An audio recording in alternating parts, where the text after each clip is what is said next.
2026 March 3 ಅಂದರೆ ಇಂದು ಸಂಭವಿಸುತ್ತಿರುವ ಚಂದ್ರಗ್ರಹಣ ಅನೇಕರ ಜೀವನದಲ್ಲಿ ತಿರುವು ತರುವ ಸಾಧ್ಯತೆ ಇದೆ. ಅನೇಕರ ಜೀವನ ಅದಲು ಬದಲು ಆಗಬಹುದು. ಈ ಗ್ರಹಣವು ಕೇವಲ ಆಕಾಶದ ನೆರಳು ಮಾತ್ರವಲ್ಲ, ಇದು ನಿಮ್ಮ ಒಳಮನಸ್ಸಿನಲ್ಲಿ ಅಡಗಿದ ಸತ್ಯಗಳನ್ನು ಹೊರತರುತ್ತದೆ. ಈಗ ನಾವು ಚಂದ್ರಗ್ರಹಣದ ಆಧ್ಯಾತ್ಮಿಕ ಅರ್ಥ ಮತ್ತು ಪ್ರತಿಯೊಂದು ರಾಶಿಯ ಮೇಲೆ ಇದು ಯಾವ ರೀತಿ ಪರಿಣಾಮ ಬೀರುತ್ತದೆ ಎಂಬುದು ನೋಡೋಣ. ವೇದ ಜ್ಯೋತಿಷ್ಯದ ಪ್ರಕಾರ ಚಂದ್ರಗ್ರಹಣವು ರಾಹು ಮತ್ತು ಕೇತು ಎಂಬ ಛಾಯಾಗ್ರಹಗಳೊಂದಿಗೆ ಸಂಬಂಧಿಸಿದೆ. ಭೂಮಿ ಸೂರ್ಯ ಮತ್ತು ಚಂದ್ರನ ನಡುವೆ ಬಂದಾಗ ಚಂದ್ರನ ಬೆಳಕು ನೆರಳಿನಿಂದ ಮುಚ್ಚಲ್ಪಡುತ್ತದೆ. ಇದು ನಮ್ಮ ಜೀವನದಲ್ಲಿ ಅಡಗಿದ ಭಾವನೆಗಳನ್ನು ಹೊರತರುತ್ತದೆ, ಕರ್ಮ ಸಂಬಂಧಿತ ಬದಲಾವಣೆಗಳನ್ನು ಮಾಡುತ್ತದೆ, ಆಧ್ಯಾತ್ಮಿಕ ಶುದ್ಧೀಕರಣ ಮಾಡುತ್ತದೆ, ಮನಸ್ಸನ್ನು ಅಸ್ಥಿರತೆ ಮಾಡುತ್ತದೆ. ಚಂದ್ರನು ಮನಸ್ಸು, ಭಾವನೆ ಮತ್ತು ಅಂತಹ ಪ್ರಜ್ಞೆಯನ್ನು ನಿಯಂತ್ರಿಸುವುದರಿಂದ ಈ ಗ್ರಹಣ ಅನೇಕ ರಾಶಿಗಳಿಗೆ ತಿರುವು ತರುವ ಕ್ಷಣವಾಗಬಹುದು. ಈ ರೀತಿಯ ಜ್ಯೋತಿಷ್ಯ ಮಾಹಿತಿಗಳು ನಿಮಗೆ ಉಪಯುಕ್ತವಾಗಿದ್ದರೆ ಈಗಲೇ ವಿಡಿಯೋಗೆ ಲೈಕ್ ಮಾಡಿ, ನಿಮ್ಮ ರಾಶಿ ಯಾವುದು ಎಂದು ಕಮೆಂಟ್ ಮಾಡಿ ಮತ್ತು ಇಂತಹ ವಿಡಿಯೋಗಳಿಗಾಗಿ ನಮ್ಮ ಚಾನೆಲ್ ಅನ್ನು ಸಬ್ಸ್ಕ್ರೈಬ್ ಮಾಡಿಕೊಳ್ಳೋದನ್ನ ಮರಿಬೇಡಿ. ಮೊದಲನೇದಾಗಿ ಮೇಷರಾಶಿ. ಈ ಗ್ರಹಣವು ನಿಮ್ಮ ಭಾವನಾತ್ಮಕ ಅರಿವನ್ನು ಹೆಚ್ಚಿಸುತ್ತದೆ, ನಿಮ್ಮ ಗುರಿಗಳು ಮತ್ತು ಸಂಬಂಧಗಳ ಬಗ್ಗೆ ಆಳವಾಗಿ ಯೋಚಿಸಲು ಪ್ರೇರೇಪಿಸುತ್ತದೆ. ನಿಮ್ಮ ಒಳಗೆ ಅಡಗಿದ ಭಾವನೆಗಳು ಹೊರಬರುವ ಸಾಧ್ಯತೆ ಇದೆ. ಉದ್ಯೋಗದಲ್ಲಿ ಆತುರದಿಂದ ನಿರ್ಧಾರ ತೆಗೆದುಕೊಳ್ಳಬೇಡಿ. ಹಣಕಾಸಿನ ವಿಷಯದಲ್ಲಿ ಜಾಗ್ರತೆ ಅಗತ್ಯ. ಧ್ಯಾನ ಮಾಡುವುದರಿಂದ ಮನಃಶಾಂತಿ ಸಿಗುತ್ತದೆ. ವೃಷಭ ರಾಶಿ. ಕುಟುಂಬ ಮತ್ತು ಮನೆಯ ವಿಷಯಗಳಲ್ಲಿ ಬದಲಾವಣೆಗಳು ಸಂಭವಿಸಬಹುದು. ಹಳೆಯ ಭಿನ್ನಾಭಿಪ್ರಾಯಗಳು ಮರುಕಳಿಸಬಹುದು. ಕೆಲಸದ ಜವಾಬ್ದಾರಿ ಹೆಚ್ಚಾಗಬಹುದು. ಮಾನ್ಯತೆ ಕೂಡ ಸಿಗಬಹುದು. ಹಣಕಾಸು ಯೋಜನೆ ತುಂಬಾ ಮುಖ್ಯ. ಜೀವನದಲ್ಲಿ ಸಮತೋಲನ ಕಾಯ್ದುಕೊಳ್ಳುವುದು ಮುಖ್ಯ. ಮಿಥುನ ರಾಶಿ.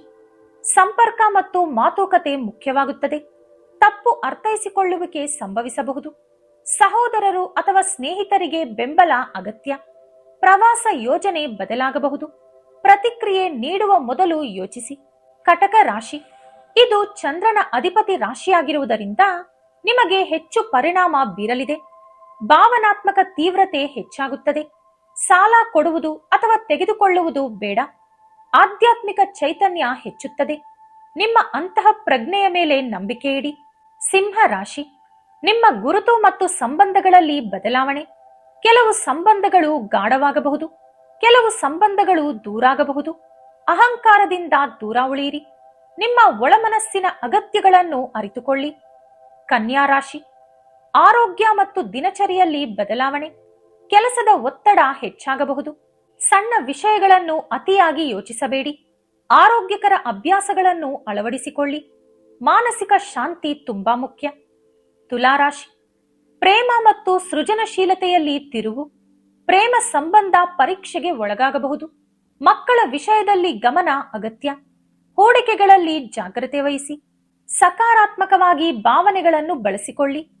ವೃಶ್ಚಿಕ ರಾಶಿ.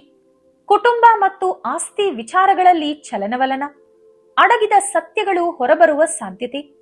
ತಾಳ್ಮೆ ಮುಖ್ಯ. ಆಧ್ಯಾತ್ಮಿಕ ಸಾಧನೆ ನೆರವಾಗುತ್ತದೆ. ನಿರ್ಧಾರಗಳಲ್ಲಿ ತುರ್ತು ಬೇಡ. ಧನುರ್ ರಾಶಿ. ಸಂಪರ್ಕ ಮತ್ತು ವಿದ್ಯಾಭ್ಯಾಸದಲ್ಲಿ ಬದಲಾವಣೆ. ಮಹತ್ವದ ದಾಖಲೆಗಳಿಗೆ ಸಹಿ ಹಾಕಬೇಡಿ. ಸಹೋದರರಿಗೆ ಬೆಂಬಲ ಕೊಡಿ. ದೀರ್ಘಕಾಲದ ಗುರಿಗಳ ಬಗ್ಗೆ ಯೋಚನೆ ಮಾಡಿ. ಆತ್ಮ ಪರಿಶೀಲನೆ ಸಮಯ ಇದು.